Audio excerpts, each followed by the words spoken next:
Une enquête que vous dévoile RMC. Chaque semaine, nous ingérons en moyenne 5 grammes de plastique. Pour vous donner une idée, c'est l'équivalent d'une carte de crédit. La faute aux bouteilles d'eau. Garance Munoz, l'association Agir pour l'environnement, révèle que 78% de ces bouteilles contiennent de microparticules de plastique.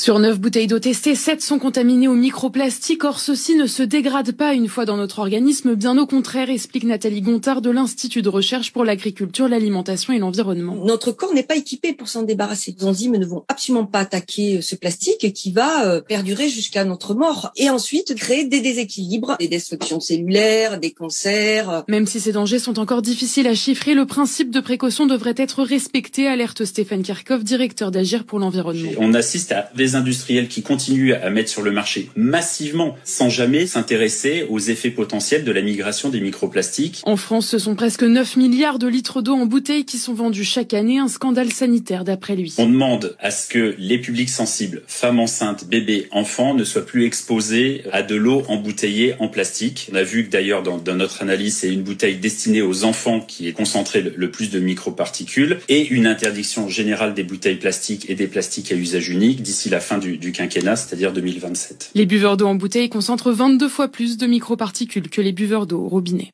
Allez, précision.